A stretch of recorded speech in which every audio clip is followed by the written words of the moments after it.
Bonjour, bonjour à toutes et bonjour à tous. Bienvenue sur ce webinaire qui va commencer dans quelques instants. Je vous invite à patienter dans 2 minutes. On y va.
Bonjour, bonjour à toutes et bonjour à tous. Bienvenue sur françaisdanslemonde.fr en partenariat avec Mon Chasseur Immo. Nous allons vivre ensemble un webinaire important pour tous ceux qui ont envie d'acquérir un bien alors que vous êtes français expatriés.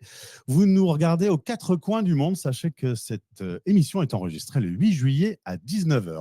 On est en plein Tour de France. On va faire nous aussi notre Tour de France aujourd'hui en étant en direct et en simultané à Nantes, à Berlin, à Marseille, à Paris, à Montpellier, au siège de Mon Chasseur Immo. Et moi, je suis à Lille, je suis Gauthier, je suis animateur, fondateur de françaisdanslemonde.fr et très heureux de partager ces prochaines minutes avec des experts qui vont pouvoir poser à vos questions, répondre à vos questions. Je refais ma phrase, avec des experts qui pourront répondre à vos questions.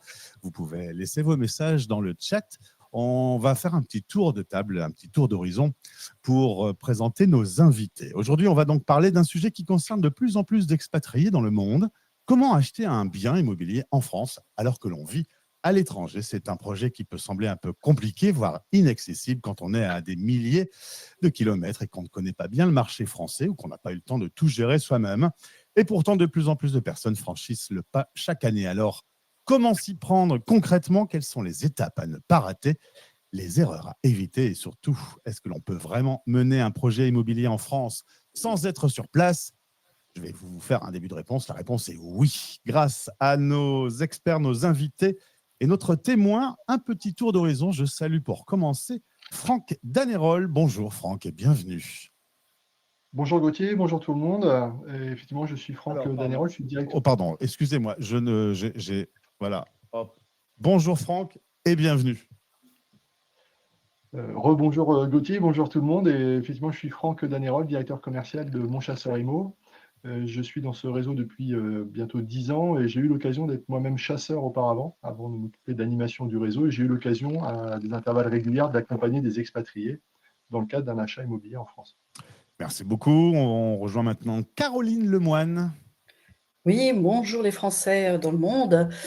Donc je suis chasseuse à Paris, en Île-de-France, depuis 3 ans. J'accompagne donc des non-résidents, des expatriés français qui veulent faire un achat pour une résidence principale, future, pour un pied-à-terre, un investissement locatif. Voilà. Et également sur des biens de luxe aussi. Je fais partie du service Prestige de Mon Chasseur Immo aussi. Très sympa, merci beaucoup. Frédéric Manger est avec nous. Bonjour Gauthier, bonjour à tous. Je suis comme Caroline également chasseur immobilier, mais par contre je suis sur Marseille Marseille qui souffre en ce moment, comme tout Eh le ouais, monde le sait. Marseille qui prend un petit coup de feu sur les coins du côté du 16e arrondissement. Alors, a priori, au moment où on Absolument. enregistre, ça s'est un peu calmé. On va rassurer. Absolument, on croise les doigts en tout cas. Et j'accompagne, comme Caroline, donc des expatriés, aussi également des résidents, pour leur trouver leur résidence principale ou un bien à louer. Merci beaucoup. On salue Viviane Ramadier, qui est directrice de communication Mon Chasseur IMO. Un petit bonjour spécial à Viviane, avec qui nous avons préparé ce webinaire, qui a fait un très beau travail. Bonjour, bienvenue Viviane. Bonjour, ravi de t'assister dans cette organisation et dans ce super webinaire qui, je n'en doute pas, sera passionnant. Et si vous avez des questions, c'est Viviane qui fera votre porte-parole. Et puis, on va en Europe, à Berlin, en Allemagne, retrouver Michael Brock. C'est un Français expatrié là-bas qui va pouvoir témoigner. Notre témoin du jour. Bonjour Michael. Bonjour tout le monde. Oui, je m'appelle Michael, j'habite à Berlin. Merci beaucoup pour l'invitation et la chance de revivre cette expérience d'acheter un bien en France de l'Allemagne. J'habite à Berlin avec ma femme, on a 2 enfants, on a un petit studio de création digitale et on a acheté un pied-à-terre à Marseille il y a 2 ans avec l'aide de Frédéric. Bon, il est toujours là, l'appartement à Marseille, il n'y a rien qui a brûlé? Oui. Ça va, très bien. Non. Merci beaucoup en tout cas. Ce webinaire, on va le rendre le plus concret possible. Pas de discours théorique, mais des retours d'expérience, des conseils de terrain et les clés pour réussir votre projet. Comme je le disais, si vous avez des questions, vous pouvez les déposer dans le chat et Viviane reviendra faire écho. Est-ce que tout le monde est prêt pour commencer? Eh bien, c'est parti. Alors, avant même de parler de biens ou de visite, il y a une première étape essentielle quand on vit à l'étranger, c'est bien cadrer son projet. Quand on vit à l'étranger, comment bien poser les bases pour que la suite se déroule efficacement. Nos experts vont nous répondre. Et Franck, pour commencer. Oui, effectivement, Gauthier, il faut, dans cette phase-là, avant de parler des biens, se concentrer sur le cadrage du projet. Il est important de commencer par définir l'objectif de l'achat, si c'est pour une résidence principale, si c'est pour du locatif, si c'est pour un futur retour d'expatriation ou un pied-à-terre, ça va avoir une incidence. Il faut savoir aussi qui va décider dans ce projet, qui va financer, quel est le délai du projet, et puis bien sûr de définir le budget avec les critères et le périmètre de ce projet. Cette phase est vraiment essentielle. Ce cadrage, ça va permettre ensuite de dérouler les différentes étapes du projet sans stress et sans perte d'énergie. Et si je peux enchaîner pour avoir l'aspect côté terrain, en fait, lorsque moi j'accompagne des expatriés, dès le départ, je prends vraiment le temps de bien caler avec eux les aspects techniques qui sont liés justement à cette expatriation. Le premier point, c'est la distance. Donc, j'essaie de privilégier plutôt des visios plutôt que des appels téléphoniques. C'est quand même plus sympa de se voir. Et puis, si pour des points ponctuels, des messageries comme type WhatsApp. En deuxième point, il y a le décalage horaire aussi qui est un élément clé. Et on définit du coup les plages horaires qui sont les plus pratiques pour pouvoir échanger. Et comme je sais que mes clients vont avoir des déplacements limités, en tout cas, j'essaie de les faire venir le moins possible. Je fais des visites en visio live, c'est-à-dire qu'ils font la visite en même temps que moi, ou alors je filme les visites et je débriefe rapidement avec eux ensuite. Donc ça, ce sont tous les aspects techniques. Et également, je valide avec eux leurs conditions de financement, puisque la plupart du temps, les conditions exigées par les banques pour financer les expatriés sont plus drastiques et plus strictes que pour des résidents, notamment par exemple pour le minimum d'apport qui est exigé pour des expatriés. En tout cas, merci à la technologie quand même. Tout ça a simplifié un peu votre travail de pouvoir à distance montrer les biens. Absolument. Ça, c'était donc Frédéric et Caroline également. Et oui, en complément de ce que vient de dire Frédéric, il y a souvent un besoin d'acculturation du marché français. Les spécificités françaises sont bien différentes. Il faut effectivement comprendre comment fonctionne un achat immobilier en France. Il y a des étapes, il y a des délais, il y a des fameuses clauses suspensives. Il faut être clair et précis là-dessus, du compromis à l'acte. Il y a des délais à respecter. Également, des particularités juridiques et réglementaires sur la fiscalité. Les taxes un peu dans tous les sens, on les connaît, il y en a pas mal en France. Ah bon? On achète en copropriété, souvent à Paris, quand on achète un appartement, à Marseille également. Il y a des charges inhérentes à la copropriété, il y a des documents aussi de copropriété, des PV d'AG, des RCP, on en reparlera un peu plus tard. Également, si l'acquéreur souhaite faire des travaux, de surélévation ou autres travaux. Il y a des notions d'urbanisme et des accords et des réglementations à faire. Beaucoup de pédagogie de ma part. Et enfin, il faut avoir une vision évidemment claire et fluide du prix et de l'attractivité des zones. Paris a évolué ces dernières années. Si vous les Français, vous êtes partis, les Français à l'étranger, il y a quelques temps, ça a évolué. On parle du Grand Paris. Les transports, c'est évolue là tous les jours.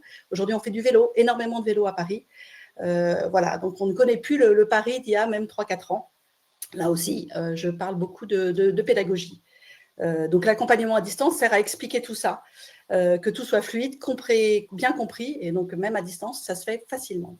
J'ai l'occasion souvent d'interviewer des Français de l'étranger. C'est vrai que le pays évolue et des quartiers qui étaient peut-être pas à la mode il y a quelques temps le sont maintenant. Donc les choses évoluent, d'où l'idée d'avoir de vrais experts comme aide. Alors, une fois que le projet est bien défini, vient le moment de chercher un bien et de faire des visites à distance. Alors, quelles sont les bonnes pratiques pour mener une recherche efficace, surtout quand on est, comme nos auditeurs, aux quatre coins du monde et donc pas possible d'être sur place?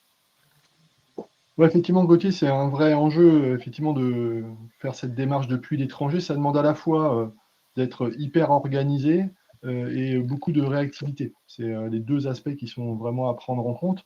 Il faut comprendre et connaître le marché sur lequel on souhaite faire un achat, sur les prix, les quartiers à éviter. Enfin voilà, il y a des spécificités après dans chaque ville. Je pense qu'il faut aussi être conscient qu'on va devoir démultiplier les sources sur lesquelles on va se connecter pour pouvoir trouver des opportunités de biens. Donc ça demande aussi une veille quasi permanente pour pouvoir être efficace sur cette partie-là. Et puis après, il faut être aussi conscient qu'il est difficile de bien filtrer les biens avec la distance. Voilà, c'est d'avoir les bonnes informations et repérer les incohérences qu'il peut y avoir dans les annonces. Donc cette partie-là est effectivement en distanciel, pas simple à appréhender. Et puis après, on passe aussi à la partie visite, c'est-à-dire quand on est de manière opérationnelle sur le terrain. Et là, on rentre en relation avec les agences. Il faut organiser des visites à distance, des visios, ce qui demande effectivement d'être à la fois disponible, mais avec des acteurs locaux, des agents immobiliers ou des représentants des vendeurs, qui pour le coup ne sont pas forcément disponibles sur des horaires et des modalités de communication avec les expatriés, puisqu'ils ont plutôt l'habitude de traiter avec des gens qui sont présents sur place. Je pense que d'ailleurs, Frédéric, tu as des éléments complémentaires. En effet, oui, tout à fait. Je confirme ces difficultés sur le terrain quand on est loin de pouvoir visiter un bien. C'est un vrai défi logistique, en fait. Le premier point, c'est que la plupart des agents immobiliers qui vendent les biens ne proposent pas forcément de vidéos détaillées de l'appartement ou de la maison, et même de visio-visite. C'est-à-dire que pour eux, ce n'est pas du tout un réflexe. Donc, la seule chose qu'il reste à faire, c'est de les appeler, de les relancer pour essayer de décrocher une visite. Donc ça, c'est déjà la première chose qui est un petit peu contraignante. Le deuxième point, c'est bien sûr le décalage horaire, parce qu'appeler des agences, quand on habite aux États-Unis, par exemple, et qu'on appelle en France à des horaires normaux, on se retrouve en fin de journée. Et malheureusement, à la fin de journée, c'est justement là que les agences sont en train de faire les visites. Donc ça allonge les délais de réponse. Donc en fait, le mieux, c'est de s'appuyer sur un proche ou une personne qu'on connaît bien qui est sur place, qui peut, elle, faire la visite, prendre des photos et apporter un maximum d'informations sur le bien qui vous intéresse. C'est vrai que le décalage horaire, on connaît ça. On est sur la radio qui ne dort jamais. Il y a toujours un auditeur qui va se coucher quand quelqu'un d'autre se lève. Et bien évidemment, parfois, on ne va pas faire une visite d'un appartement à 4 heures du matin. Caroline, un petit mot? Oui, évidemment. Quand on cherche seul, c'est un peu déroutant. Déjà, il y a plein d'annonces. Il faut décoder le vocabulaire des annonces et décrypter les subtilités juridiques et techniques derrière les annonces. Comme j'en parlais tout à l'heure, le DPE, on en reviendra, le diagnostic technique de performance énergétique, c'est très tendance. Comprendre les charges, tout ce que ça comprend, j'ai souvent des questions de la part donc, de résidents, de non-résidents français. Et puis, une fois qu'on a décrypté, qu'on a proposé des biens, ça c'est la première partie de notre accompagnement sur notre application Mon Chasseur Immo, c'est compliqué d'évaluer la valeur réelle du quartier, de l'environnement. Ça m'arrive de faire guide touristique aussi, faire de petites vidéos. Je connais bien les quartiers, je suis parisienne depuis 55 ans, donc je peux vraiment, en plus de tout ça, donner beaucoup d'informations. Et enfin, il y a souvent un biais émotionnel. Certains clients se projettent dans l'appartement, Je suis là pour faire attention pour eux, leur expliquer qu'il faut regarder quand même bien tout vérifier pour ne pas se tromper, notamment par exemple la qualité des immeubles aujourd'hui, tout analyser, les plus et les moins de l'appartement et pas foncer dans un coup de cœur qui pourrait masquer des imperfections. Caroline, ça ne se voit pas que tu es parisienne depuis 55 ans, si je peux me permettre. Voilà, petite flatterie au passage, il faut bien s'en occuper. Vous avez une question par rapport à ce que les experts disent, n'hésitez pas à intervenir dans le chat et on va essayer d'y répondre au fur et à mesure. Alors voilà, cette fois-ci, un bien vous plaît, il faut savoir se positionner rapidement. Alors, comment formuler une offre d'achat solide et bien négociée quand on est à des milliers de kilomètres, chers experts?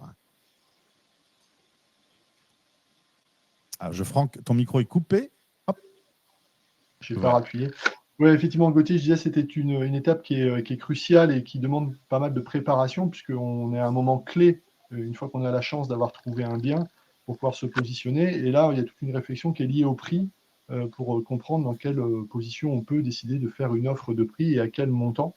Donc, se renseigner sur l'historique de la mise en vente, etc. Donc, c'est des informations importantes à collecter pour pouvoir se décider et faire cette offre de prix. Ensuite, il y a la forme sur laquelle on va faire cette offre de prix, parce qu'il va falloir aussi appuyer finalement sa position en étant expatrié, ce qui n'est pas forcément simple. Donc la forme va aussi avoir beaucoup d'importance, puisqu'il n'y a pas forcément de discussion en direct avec le propriétaire. Et pour pouvoir le faire en toute connaissance de cause, il faut aussi poser les bonnes questions avant pour préparer son offre, mais aussi préparer les réponses qui vont nous être posées en tant qu'acquéreur, puisque en tant qu'expatrié, on va peut-être avoir plus de questions qui vont être posées par les vendeurs ou les propriétaires pour se rassurer sur la teneur de l'offre qui est faite. Et puis après, il y a un autre aspect qui est celui de l'affect, parce que quand on est à distance, si on a un coup de cœur sur un bien, parfois en étant en prise directe et n'ayant pas un tiers de conseil, on peut parfois prendre des décisions un peu hâtives liées par le côté émotionnel. Donc il faut aussi savoir gérer ça entre la raison et l'émotion pour pouvoir faire une offre dans les meilleures conditions possibles. Et ça, je pense que Frédéric, tu as pu aussi, toi, le vivre régulièrement avec des clients que tu as pu accompagner. Oui, absolument. En fait, quand on fait une offre depuis l'étranger, il faut vraiment être très, anticiper et avoir beaucoup de rigueur dans la rédaction de cette offre. Et par exemple, sur des marchés qui sont très tendus comme à Marseille, l'élément qui est clé, c'est vraiment la réactivité. C'est-à-dire que si on a tendance à attendre trop longtemps pour se positionner et faire une offre, et malheureusement, le bien peut facilement nous échapper. Donc, la réactivité est clé. Le deuxième point, c'est que des agences ou des vendeurs ne sont pas forcément à l'aise ou rassurés quand l'acquéreur est un non-résident. Ça leur semble beaucoup plus simple pour eux de traiter directement avec un résident. Donc, il faut bien pouvoir argumenter, montrer que la simplicité des échanges qu'on peut avoir avec eux et apporter une preuve claire du financement pour les rassurer. C'est vraiment un élément clé. Et puis, enfin, j'allais dire que attention à la négociation marchand de tapis. Ça, c'est valable aussi bien pour des résidents que des non-résidents. Il faut être vraiment assez lucide sur les marges de manœuvre qui sont possibles dans l'acquisition, parce qu'une offre qui peut être trop agressive dès le départ, où on se dit je remonterai un peu par la suite si le vendeur refuse mon offre, la négociation peut être finalement malmenée et peut faire capoter un coup de cœur que vous pouvez avoir sur un appartement ou une maison. Et oui, du coup, je ne ferai que rebondir sur ce que dit Frédéric. On est là, les experts. On connaît bien souvent nos interlocuteurs parce qu'on a un gros réseau chez Mon Chasseur Immo. Donc, on fait acte de pédagogie sur l'offre, bien expliquer à nos clients et anticiper en amont sur valider leur financement, jusqu'où ils peuvent aller, d'où viennent les fonds, expliquer ce qu'est une offre engageante, dans quelle mesure pour le vendeur, pour l'acquéreur, quels sont les délais, les implications juridiques. C'est vrai que quelquefois, les agences peuvent demander, ou les vendeurs peuvent demander des justificatifs supplémentaires. Il faut pouvoir avoir anticipé ça là-dessus. C'est un petit peu compliqué aussi dans les offres, en parallèle de bien analyser les documents et avoir un interlocuteur local comme un chasseur immobilier qui connaît bien à la fois le secteur et l'interlocuteur agence en France ou vendeur. C'est important avant de s'engager. En clair, il faut être très précis et rigoureux. Merci beaucoup. Je vous rappelle que nous sommes au cœur du webinaire aujourd'hui. Comment réussir son achat immobilier en France depuis l'étranger. Ce podcast, vous pouvez l'écouter sur la radio des Français dans le monde, le retrouver en podcast sur notre site et sur toutes les plateformes et également en vidéo rediffusée sur YouTube. Alors, on a trouvé le bien, ça y est, l'offre est acceptée. Entre le compromis et l'acte, tout peut encore se jouer. Alors, quelle démarche faut-il absolument anticiper ou sécuriser à cette étape quand on mène son projet depuis l'étranger? Bah oui, Gauthier, c'est un point qui est vraiment important, à la fois qui est technique et stratégique, cette partie-là, puisqu'on va être dans des notions qui peuvent être à la fois du domaine administratif, mais aussi de protection des intérêts de l'acheteur lui-même. Il y a des conditions suspensives qui sont à bien checker sur cet avant-contrat, le compromis ou la promesse qu'on va signer en tant qu'acquéreur, et notamment sur le fait que on va avoir peut-être un prêt à obtenir depuis l'étranger qui peut avoir des délais et des conditions un peu spécifiques. Il y a toutes les autorisations administratives qui sont liées à cette démarche. Donc, il faut être conscient de cette partie-là qui est vraiment à prendre avec précision. Après, la transmission de documents administratifs, bon, globalement, ça se fait de manière assez facile, même s'il faut que ça soit bien mené pour pas qu'il y ait de défaut de présentation de pièces. Et puis après, il faut organiser aussi la notion de signature à distance, puisque sur un achat comme ça, on a beaucoup d'expatriés qui ne reviennent pas forcément pour effectuer les signatures. Donc, il faut gérer de pouvoir avoir une procuration en amont avec un notaire, etc. Donc, ou parfois même des traductions de documents si on a par exemple un conjoint qui n'est pas de nationalité française ou qui ne parle pas suffisamment bien français. Donc tout ça, ça doit s'anticiper parce que c'est vraiment très précis. Et puis après, on peut avoir aussi des... Petite question concernant la signature. Est-ce que techniquement, aujourd'hui, on peut signer à distance ou ça n'est pas encore possible? Si, on a des systèmes, mais ça s'anticipe et ça se prépare. Donc, on a même des systèmes de signature authentifiée, donc ça peut tout à fait se gérer. Mais par contre, ça va demander un délai de préparation et de précision pour justement ne pas être pris en défaut sur cette situation-là. Donc, ça, c'est aussi de l'anticipation qu'il faut bien avoir conscience. Même si à cette étape-là, en fait, les choses peuvent aller assez vite sur des préparations de signature de compromis ou de promesses. Il y a déjà des documents qui sont parfois préparés à l'avance par l'agence. Donc, il faut être très réactif et très précis pour ne pas se faire prendre à défaut sur une condition qui n'aurait pas été en faveur de la protection de l'acquéreur lui-même. Puis après, il y a des aspects qui peuvent être liés au locatif si on décide de faire un investissement. Et là, auquel cas, il faut vraiment, là aussi, anticiper des démarches qui pourront être liées à la fiscalité, à des déclarations qui sont ou d'assurance qui sont à prévoir en amont à cette phase-là. Donc, sur lesquelles il faut être bien précis et organisé pour que la stratégie ne prenne pas à défaut l'acquéreur dans cette étape clé. Merci Franck. Sur cette partie juridique, on va aller sur le terrain à Marseille avec le point de vue de Frédéric.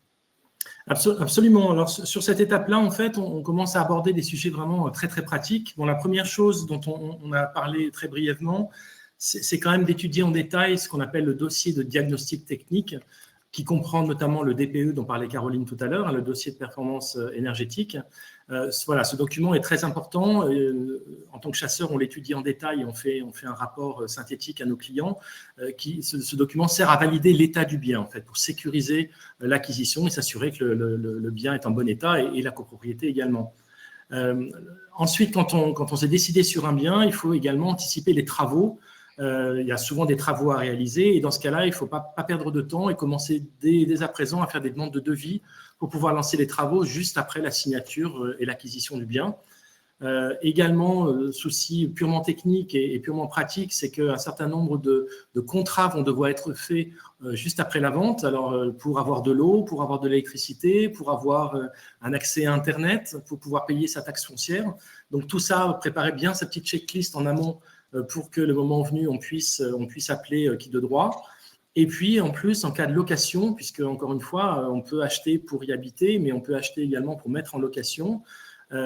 Si vous souhaitez mettre le bien en location, pensez au montant du loyer que vous allez demander à votre locataire, aux travaux éventuels de mise aux normes que vous allez devoir faire dans l'appartement ou la maison, et puis le type de fiscalité pour laquelle vous allez vous orienter, grossièrement, soit avec un forfait ou au réel, avec la déclaration réelle de tous les frais que vous allez réaliser dans l'appartement.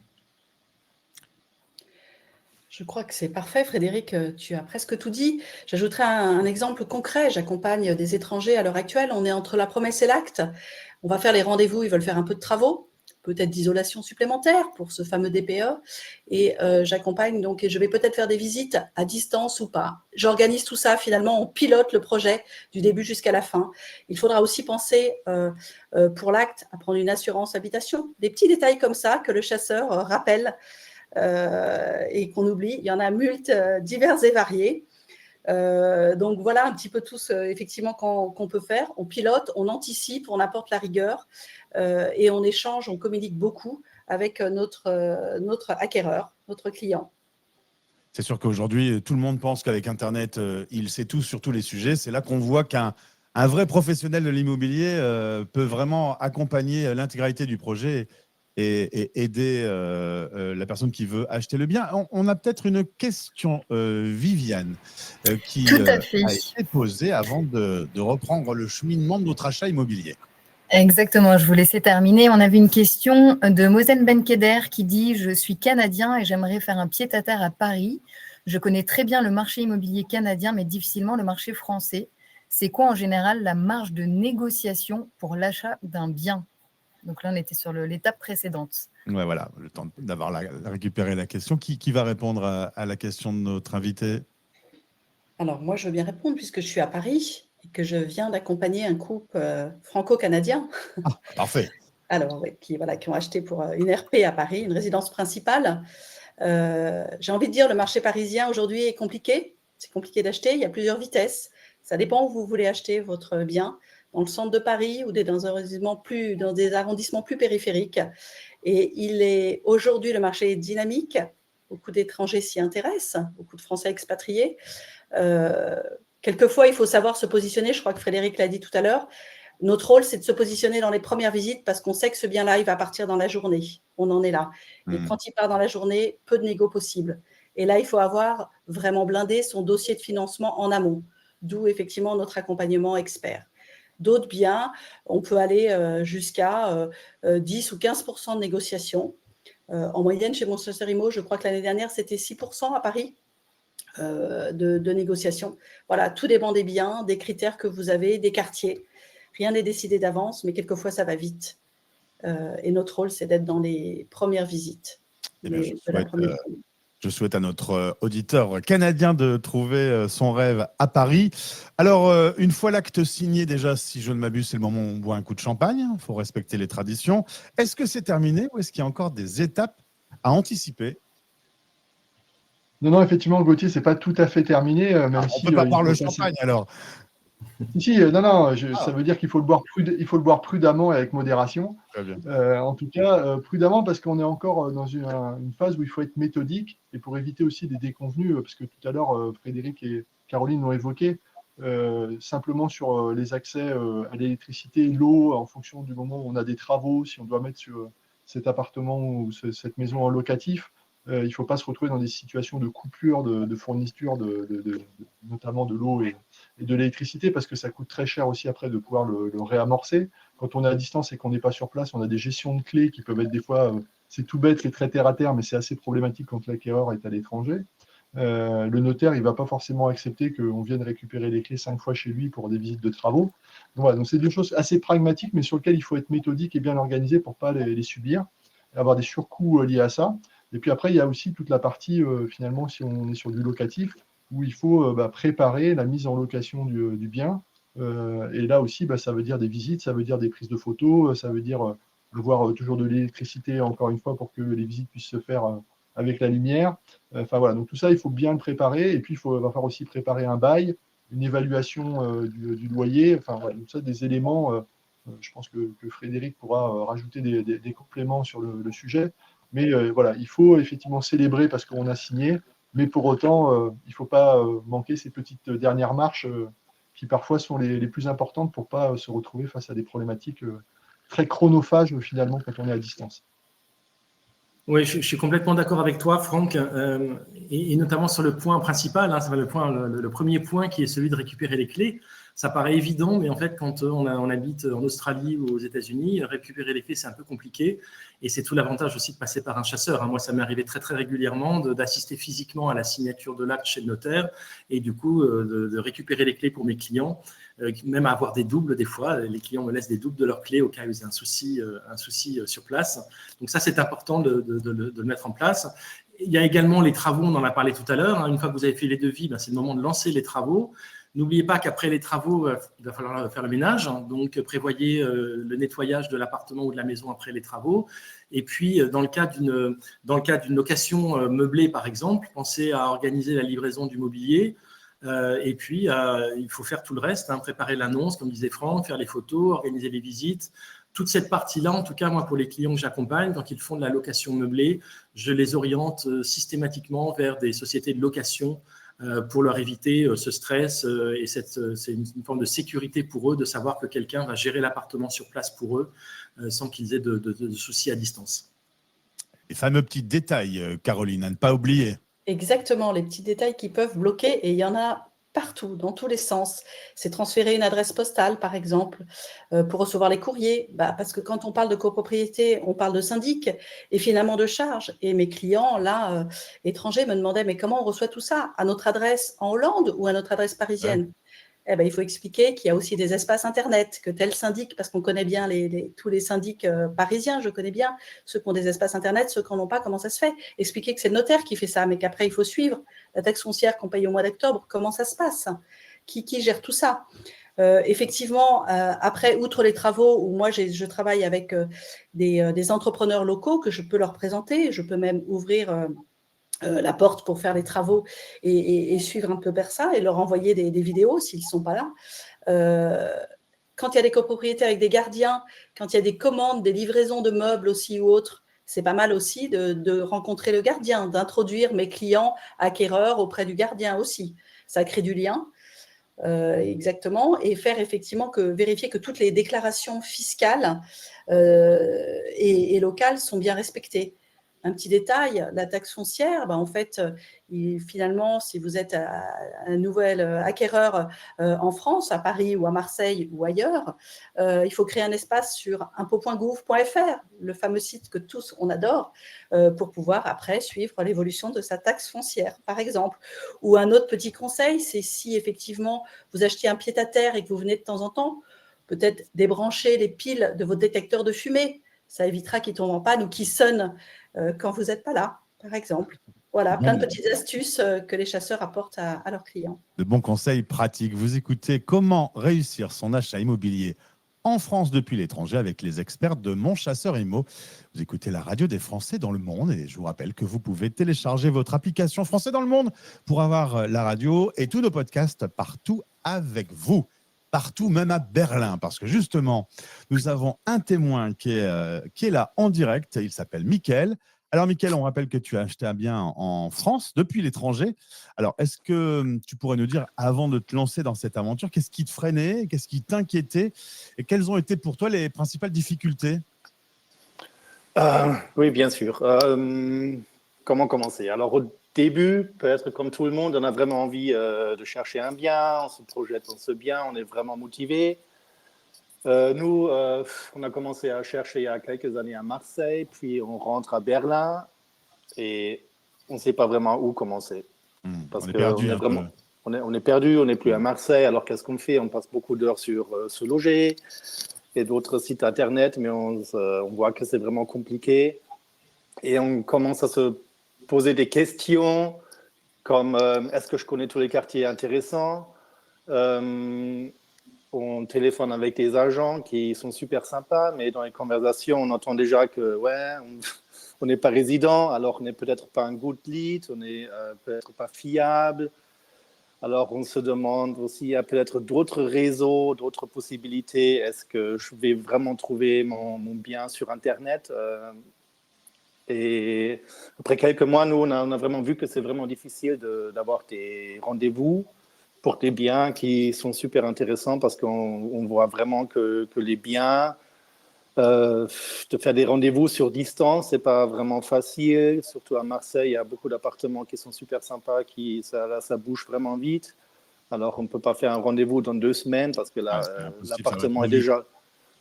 l'appartement est déjà vendu. Et en plus, une fois de retour à la maison, on voit dans la vie quotidienne à Berlin, on voit vraiment que ça prend beaucoup de temps. Et et aussi, ça devient aussi, comme on dit, une obsession de regarder toujours les sites internet. Est-ce qu'on a manqué un appartement? Alors, ça peut rendre les gens un peu fous. Et à la fin, ça commence super bien avec l'idée d'acheter un bien, mais à la fin, c'est beaucoup de questions, beaucoup de méfiance. Et à la fin, on ne sait vraiment pas où commencer ou comment continuer. On est perdu, je comprends, la Oui. distance n'est pas simple. En plus, tu es à Berlin, on a un vrai sujet sur le logement à Berlin. Hein. J'ai encore Oui, aussi, eu ce matin une interview d'une artiste française établie à Berlin qui dit à quel point le logement est devenu compliqué. Alors, quand on veut l'acheter à quelques centaines ou quelques milliers de kilomètres, j'imagine, cette logistique, justement, c'est une gestion, il faut se faire aider, quoi. Oui, c'est ça, oui. Alors, acheter un bien en France quand on vit à l'étranger, ce n'est pas une mince affaire entre la distance, les démarches administratives qui sont, il faut le reconnaître, en France parfois lourdes, le manque de connaissance du marché local ou encore les interlocuteurs peu disponibles. Les obstacles sont nombreux. Alors, Franck, selon toi, quels sont les pièges les plus courants dans ce type de projet? Comment les éviter? Écoute, je pense qu'il y a un premier piège sur lequel les expatriés tombent souvent, c'est celui de se dire, comme j'ai habité dans une ville, je la connais bien. Alors c'est sûr qu'on peut connaître la ville sans pour autant bien connaître le marché local, le marché immobilier local. Donc ça, c'est un premier point, je pense qu'il faut avoir à l'esprit. Penser qu'on peut tout faire tout seul, c'est souvent avec la distance un biais qu'on a vu qui se présente souvent pour les acquéreurs. Penser qu'un ami ou quelqu'un de sa famille peut tout faire pour soi, bon, c'est sûr, mais pour 1, 2 visites, mais est-ce que pour X Au bout de la étapes 15e, l'ami nécessaires, va peut-être jeter l'éponge. voilà. Ou alors il va venir habiter chez vous après pour son séjour à l'étranger et rester plusieurs mois à votre domicile. Et puis je rejoins un peu ce que disait aussi Mickaël sur les agents immobiliers qui sont fort sympathiques, mais qui ne sont pas forcément des chasseurs immobiliers. Et c'est là où il y a vraiment une différence sur les rôles. Donc je pense que ça, c'est les pièges qui, en tout cas, à mon sens, que je vois vraiment les premiers à bien avoir à l'esprit quand on se lance dans cet achat depuis l'étranger. Justement, Mickaël, du coup, de ton côté, qu'est-ce qui t'a convaincu à faire appel à un chasseur immobilier? Et avec le recul, maintenant que tout ça s'est bien passé, qu'est-ce qui a changé pour toi concrètement en passant avec ce partenaire? Alors, beaucoup de choses ont changé parce qu'après 2 ou 3 voyages à Marseille avec des visites qui menaient vraiment à pas beaucoup, un agent super sympa m'a donné le contact de Frédéric. Alors, on a fait une petite visio ensemble, on a parlé de notre projet. Et là, on a vu tout de suite qu'on ne connaissait pas vraiment Marseille, parce qu'on ne connaissait vraiment pas tous les quartiers intéressants. Et là, on a vraiment vu qu'avec l'aide de Frédéric, on peut se détendre ici à Berlin, parce que c'est lui qui fait la recherche par l'application. On peut voir des appartements, des suggestions. Et ce qui était super sympa pour nous, comme on est à Berlin avec la distance, c'est que Frédéric nous a envoyé des petites vidéos qu'il a fait avec son téléphone de 3 ou 4 minutes. Il a fait une première visite et nous a parlé de l'appartement, ce qui est bien, ce qui n'est pas bien, ce qui nous convient ou ce qui correspond peut-être à notre recherche. Et là, on a vraiment vu que on a vraiment la chance de visiter ou aussi de faire une visite 1 ou 2 jours plus tard pour les appartements qu'on n'aurait jamais eu l'occasion de visiter sans Frédéric.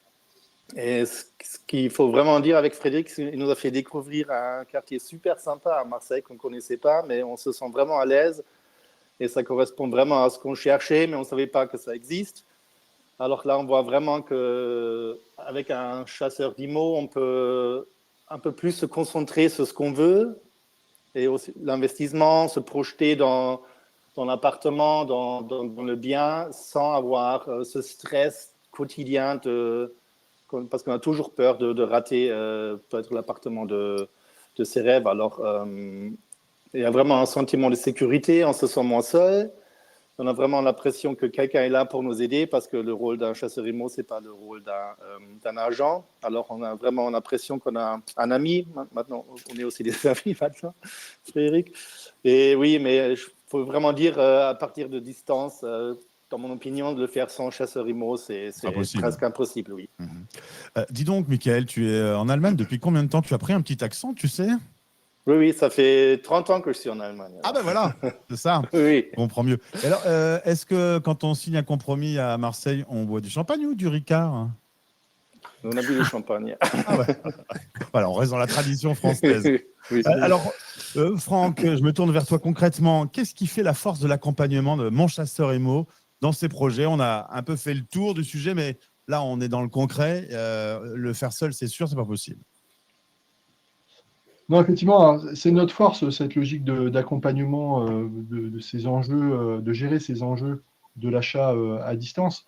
Je pense que là, ça a été relaté, le fait que le chasseur immobilier, c'est un expert local qui va accompagner, que dédié vraiment, c'est un interlocuteur unique qui est dédié au projet de l'expatrié. Donc, je pense que là, c'est un vrai plus que l'on peut apporter.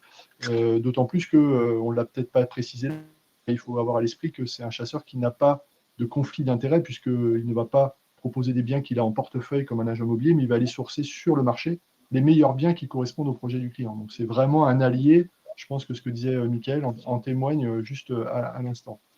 C'est tout aussi un écosystème de partenaires qu'on a déjà aussi évoqué sur les travaux, sur des notaires dédiés. Voilà, donc on a des interlocuteurs, des gens qui sont habitués à faire de la gestion locative pour des expatriés, des sociétés partenaires qui savent gérer la comptabilité pour de la gestion locative, par exemple, à distance. Donc tout ça, c'est un écosystème qu'on met à disposition de nos clients. Ensuite, on a une couverture nationale, donc ce qui permet de répondre à des demandes sur beaucoup de territoires grâce aux 180 chasseurs qui constituent notre réseau.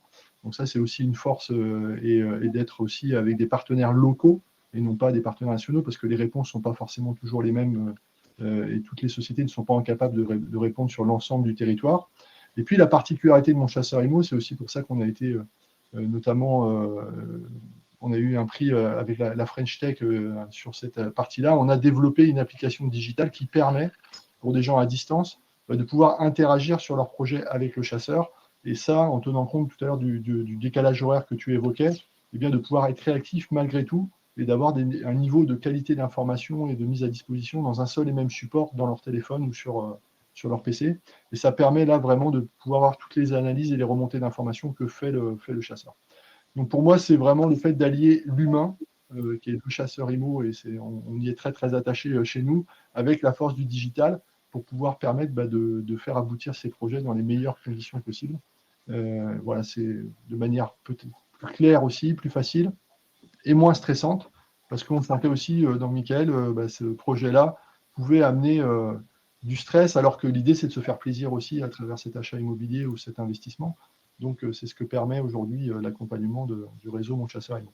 Et voilà, donc dans les App Store du monde entier et dans les Google Play du monde entier, il y a des applications qui vont se télécharger aujourd'hui, l'application Mon Chasseur IMO, et j'avais fait la pub de celle de Français dans le monde tout à l'heure. Mais voilà, c'est bien de dire qu'il y a du numérique, mais il y a aussi des vrais hommes et femmes derrière. Alors, messieurs, dames, on arrive un peu au bout de ce webinaire déjà. Chacun d'entre vous, si vous aviez un seul conseil à donner à quelqu'un qui vit à l'étranger et qui hésite aujourd'hui à se lancer, qu'est-ce que vous donneriez comme conseil? Peut-être le premier conseil que je donnerais, Gauthier, c'est de s'entourer, de ne pas faire seul. C'est un projet avec un enjeu. Donc voilà, pour éviter des erreurs qui peuvent coûter très cher, si vous avez ce projet, réfléchissez-y. Mais effectivement, n'hésitez pas à vous entourer, à vous faire accompagner. Ça me paraît essentiel quand on est à distance. Merci. Frédéric? Moi, je dirais aux gens qui nous écoutent, ne vous laissez pas impressionner par la distance et ne soyez pas bloqués par rapport à cette distance, puisqu'aujourd'hui, on essaie de vous le démontrer ce soir, tout peut se faire à distance, à condition d'avoir bien sûr les bons outils et les bons relais locaux. Et il est évident que tout devient beaucoup plus simple quand on se fait accompagner par un chasseur immobilier. L'important, l'élément clé, c'est vraiment de construire avec son chasseur ou sa chasseuse une vraie relation de confiance. Mika en a parlé tout à l'heure, c'est ce qui a fait qu'on a très très bien fonctionné ensemble et qu'on est devenus même amis par la suite. Merci beaucoup, Caroline. Oui, surtout, prenez le temps de bien vous informer en amont. j'ai l'habitude d'avoir une cinquantaine de questions de part et d'autre pour bien comprendre les règles du jeu du marché français, anticiper et pour que les choix après soient plus éclairés, soient faits avec sérénité, sans mauvaise surprise, sans stress surtout. Et tout paraît fluide dans l'accompagnement jusqu'à la remise des clés de votre futur appartement parisien. Alors évidemment, les experts de Mon Chasseur Immo sont convaincus, mais alors un utilisateur comme Michael va aussi donner son avis sur la question. Et mon conseil est vraiment de se faire accompagner dès le début pour avoir le plus d'informations possible sur la ville, sur le quartier, peut-être aussi de mieux comprendre son propre projet, parce que je pense avec une personne qui est un peu neutre et qui aide vraiment à comme on dit, de mettre la clarté dans ce projet, ça aide vraiment et ça élimine beaucoup de stress. Merci beaucoup. Viviane, on a quelques questions qui sont arrivées et je pense qu'on va profiter que nos experts sont là avant de conclure, de pouvoir faire un petit point. Qu'est-ce qu'on nous a demandé ? Alors, on nous a demandé est-ce qu'on peut vraiment négocier un bien à distance sans être sur place ? Alors, bon, a priori, on a un peu répondu, déjà répondu à la question. ouais. Donc, la réponse est plutôt oui. Vous êtes d'accord, les experts ? Oui, bien sûr, on se charge, nous, de la négociation pour nos acquéreurs, avec des tas d'arguments concrets sur les prix du marché, sur les enjeux, le contexte, etc., qu'on apporte à nos acquéreurs. Merci. J'ajouterais même, pour rebondir sur ce que dit Caroline, que le fait d'être des confrères, finalement, avec des agents immobiliers qu'on connaît sur place, nous permet d'avoir un niveau d'information de leur part qui est plus conséquent qu'un simple particulier. Ils nous disent des choses à nous qu'ils ne diraient pas à un simple particulier en direct. Viviane, une autre question ? Ouais, Juste si je peux me permettre de pour rajouter un petit point. Bien sûr, on ne va pas laisser répondre. Vas-y. C'est un sujet qui m'est aussi très cher, la négociation dans l'intérêt de nos clients. Mais parfois, la négociation, ce n'est pas de négocier le prix, mais c'est de négocier que c'est l'offre de notre client qui est choisie parmi plusieurs offres qui veulent acheter ce bien. Et ce n'est pas une mince affaire quand on a un client qu'on représente qui est expatrié. Mais ça peut faire partie aussi des sujets de pas simplement négocier le prix, mais parfois, quand il va y avoir 5 ou 6 personnes qui veulent acheter le même bien, eh bien, de faire en sorte de négocier que ça va être le client expatrié qui est accompagné par Mon Chasseur Immo qui a le bien. Ça a été des réussites de beaucoup de projets qu'on a pu avoir avec des clients. Et ça, c'est un enjeu qui est aussi auquel il faut penser quand on est à distance. Merci. Alors, comme on a quelques questions, je vais vous demander de pas faire des réponses à la Emmanuel Macron. Enfin, il va falloir répondre un peu plus vite. Viviane, je pense que tu as une autre question. Oui, j'ai en cas d'investissement locatif, c'est quoi les démarches spécifiques qu'il faut prévoir ? Ah, ça va être pour Franck, ça se sent. Écoute, Viviane, en fait, sur les démarches spécifiques, je pense qu'il y a des éléments qui sont liés à l'assurance du bien. Enfin, il y a des choses qui paraissent assez évidentes. Mais quand on est sur un investissement locatif, on va devoir faire des choix déjà de quel type d'investissement à faire. Est-ce qu'on va faire un investissement nu, meublé ? Comment on va le mettre en location ? Est-ce qu'on va gérer soi-même la location à distance ou est-ce qu'on va faire appel à un partenaire local ? Donc tout ça, en fait, il y a beaucoup de paramètres à prendre en ligne de compte lorsqu'on est dans un investissement locatif. Donc il y a autant de temps de préparation dans la discussion avec le chasseur au départ pour bien cadrer le projet, ce qui va définir finalement comment on le mènera ensuite, et puis la mise en œuvre, parce que l'investissement locatif, il est réussi si l'appartement il est loué. C'est quand même une évidence peut-être, mais ce n'est pas le tout de bien l'acheter. Il faut ensuite qu'il soit bien mis en location et rapidement. Donc, je pense qu'effectivement, il y a plein de paramètres, et en amont et après l'achat, à bien maîtriser pour que ça soit une réussite.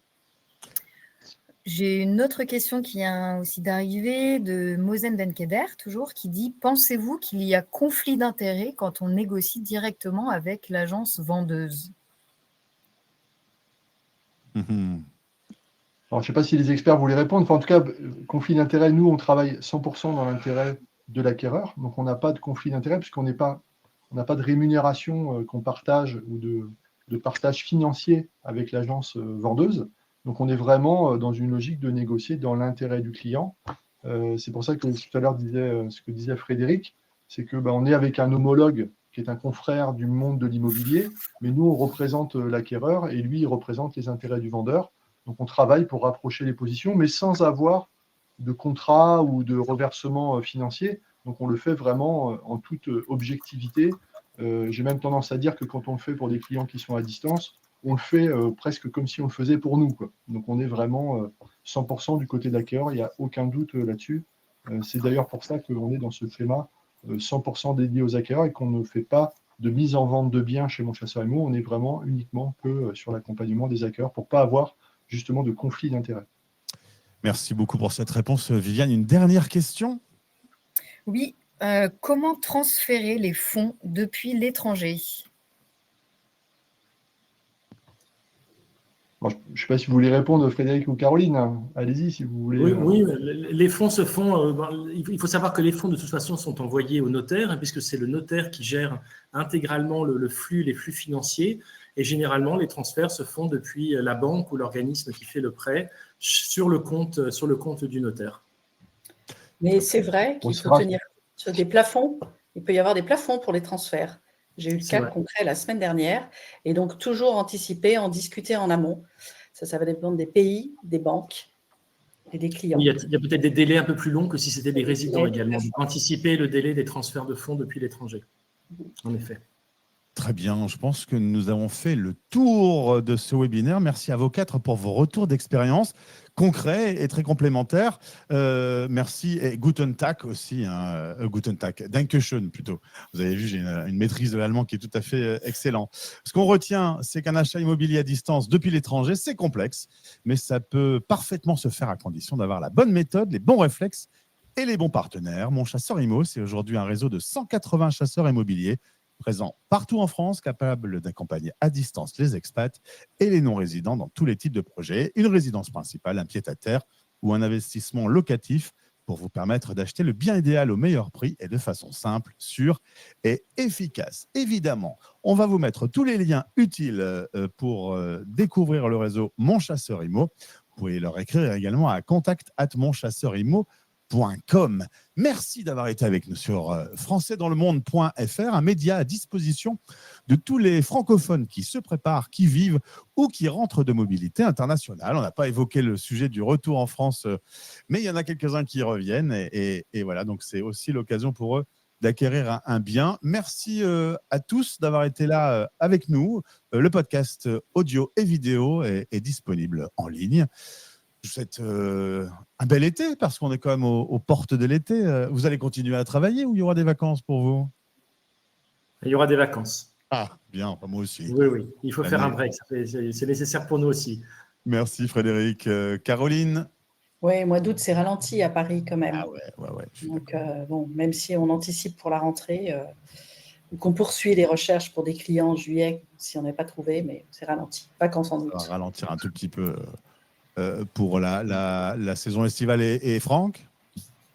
Eh bien, écoute, 180 chasseurs, l'avantage, c'est qu'on en a qui, eux, restent sur le pont. Donc, on est en capacité à plusieurs chasseurs de répondre à différentes missions qu'on peut avoir pendant cette période, même si, à titre personnel, j'aurai aussi un petit peu de repos. On essaye, en fait, de pouvoir, malgré tout, continuer cet accompagnement pendant cette période estivale. C'est les plus récemment arrivés dans l'entreprise qui vont s'y coller cet été. C'est normal, hein. Merci Michael depuis Berlin et puis un merci spécial à Viviane avec qui nous avons un petit mot. Michael, tu veux nous dire au revoir? Oui, merci beaucoup pour l'invitation et c'était super intéressant aussi pour moi. Merci beaucoup. Tu vas acheter un autre bien maintenant? Peut-être, on va voir. On ne sait jamais. Et un merci tout spécial à Viviane avec qui nous avons préparé ce webinaire. Viviane, est-ce que tout s'est bien passé? Parfaitement bien, merci beaucoup. Eh bien, belle soirée, merci. Alors, belle soirée, bon début de journée, ou bon réveil, hein, encore une fois, avec ces auditeurs qui se lèvent et se couchent. Au plaisir de vous retrouver sur l'antenne de la radio des Français dans le monde. À bientôt. Au revoir. Merci beaucoup. Au revoir. Au revoir, merci. Au revoir.